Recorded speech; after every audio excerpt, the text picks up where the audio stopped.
Good afternoon all. This is our next lecture of database communication system, that is lecture number 16.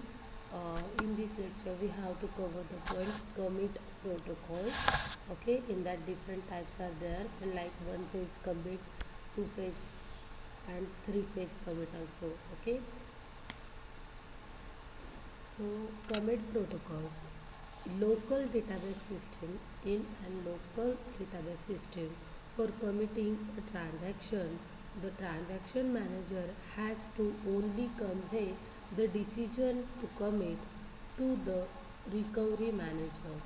However, in a distributed system, the transaction manager should convey the decision to commit to all the servers in the various sites where the transaction is being executed, and uniformly enforce the decision when processing is complete at each site.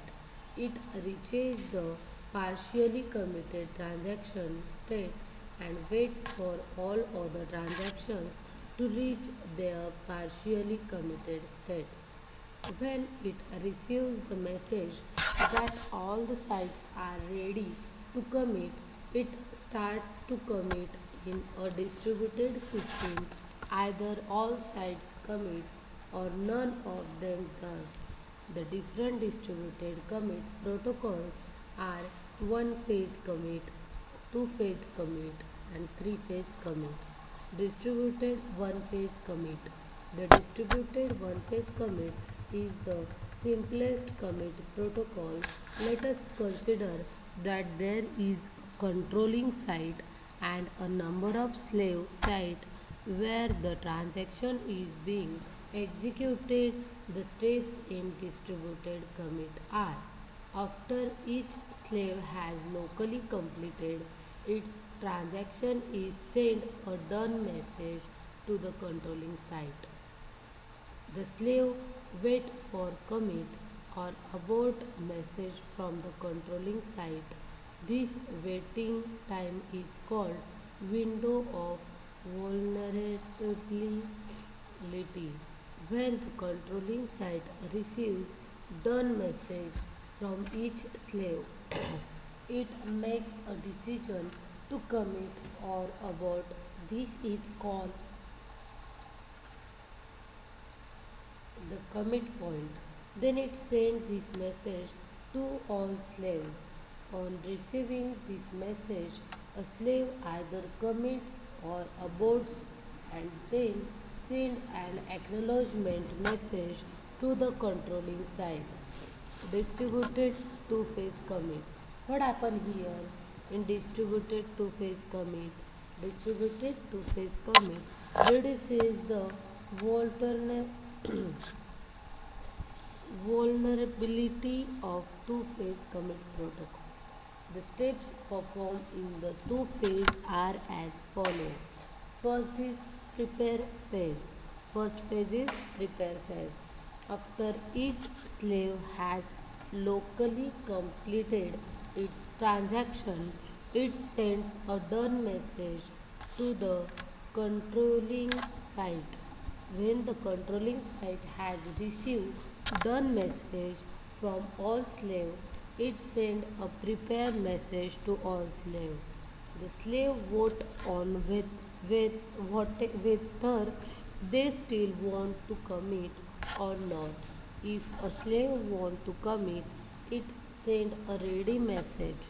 A slave that does not want to commit send a not ready message.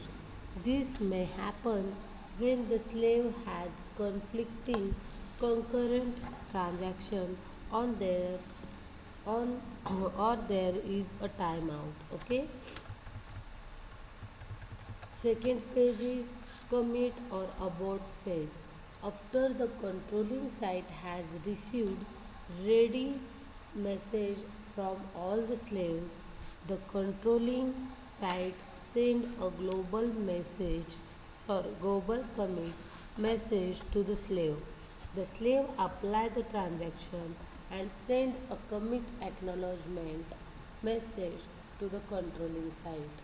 When the controlling site receives commit acknowledgement message from all the slaves, it consider the transaction as committed.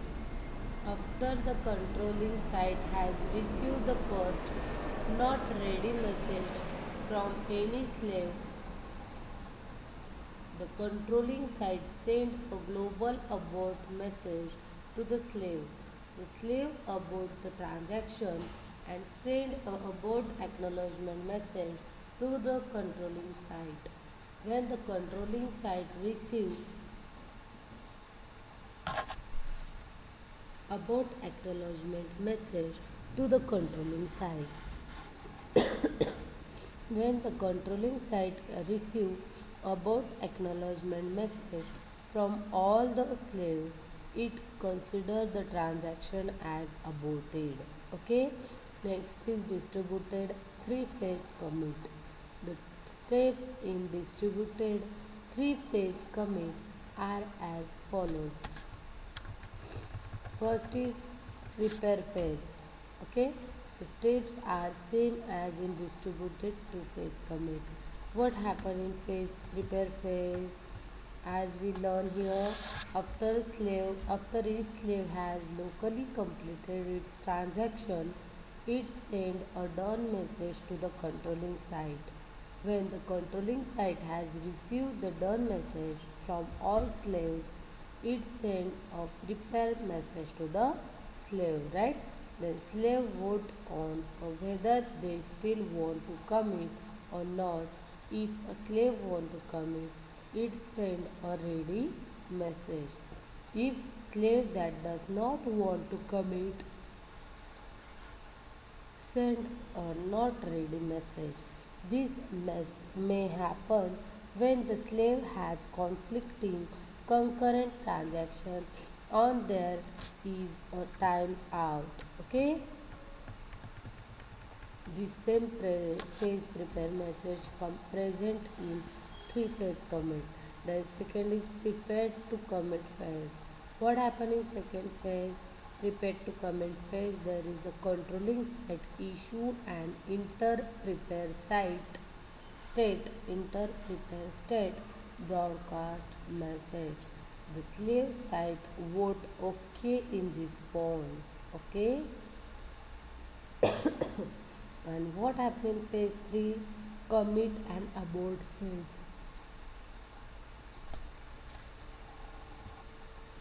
This is also same in commit and abort phase in phase 2.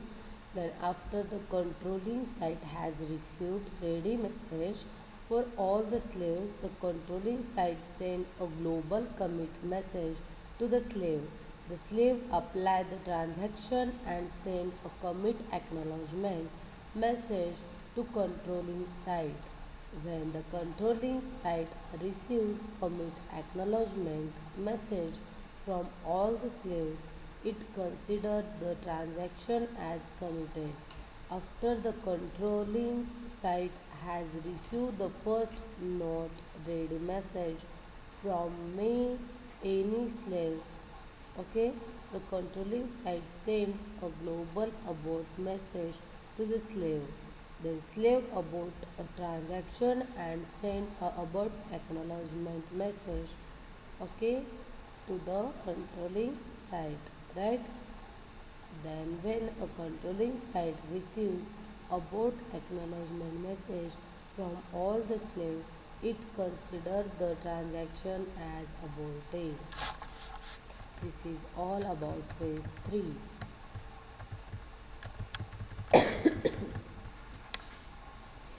The next important part is the recovery with concurrent transaction. The concurrent transaction means that multiple transactions can be executed at a time, okay, at the same time, and then the interleaved logs occurred, but they may be changed in transaction result to maintain the order of execution and those transactions.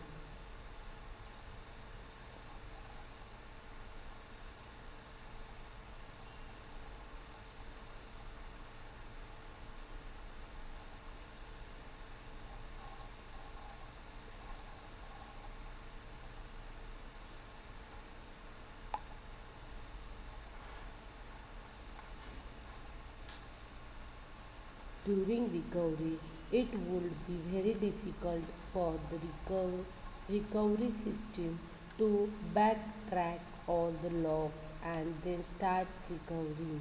Recovery with concurrent transactions can be done in following four ways. First one is transaction with concurrency control.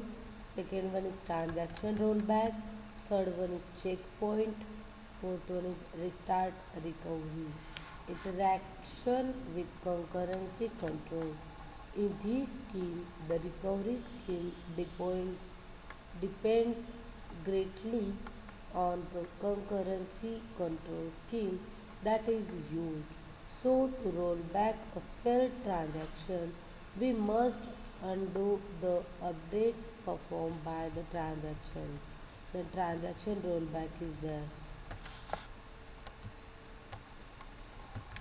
In this scheme, we roll back a failed transaction by using the log. The system scans the log backward a failed transaction for every log record found in the log. The system restores the data item. Checkpoints are there. The checkpoints is the process of saving a snapshot of the application states so that it can restart from the point in case of failure. Checkpoint is the point of time at which a record is returned onto the database from the buffers. Okay, the checkpoint shortens the recovery process. When it reaches the checkpoint, then the transaction will be updated into a database. Until that point, the entire log file will be removed from the file. Then the log file is updated with the new step of transaction till the next checkpoint and so on. The checkpoint is used to declare the point before which the database management system was in the consistent state and all those transactions were committed. To ease this situation, checkpoints accepts is used by the most DBMS. In this scheme, we use checkpoints to reduce the number of log recorded that the system must scan when it recovers from a crash. In a concurrent transaction processing system, we require that the checkpoint log record be of the form checkpoint L, where L is a list of transactions active at the time of the checkpoint. The foresee checkpoint is a checkpoint where transactions are allowed to perform update even while buffer blocks are being written out. Okay. Next is restart recovery.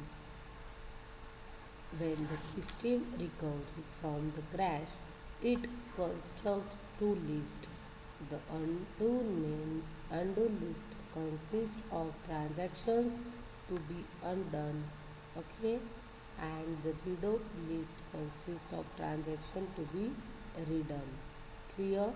The system constructs the two lists as follows. Initially, they are both empty. The system scans the log backward,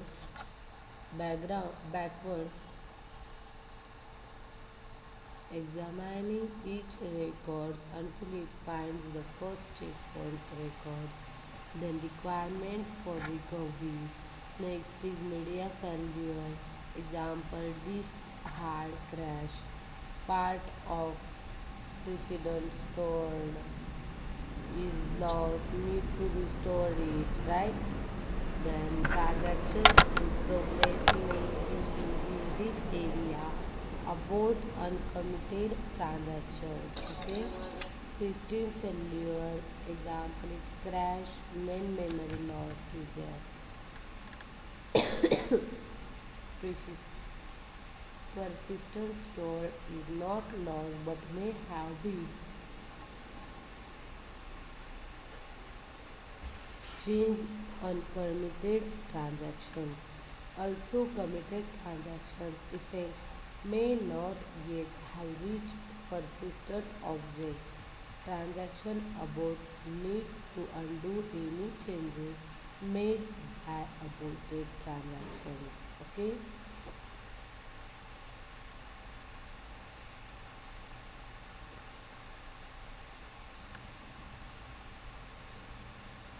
Our object model assume all invocations are recorded with the object. It was not made clear how this was to be implemented synchronously. It persistent store. We need to optimize for performance reasons, not write, not every option side synchronously. We consider one method, a recovery log, that is update data objects in place in persistent store as and what when appropriate and make a recovery log of the update. Recovery log. Assume a periodic, that is daily, dump of the database, example DB sync backup, right? Assume that a record of every change to the database is written to a log.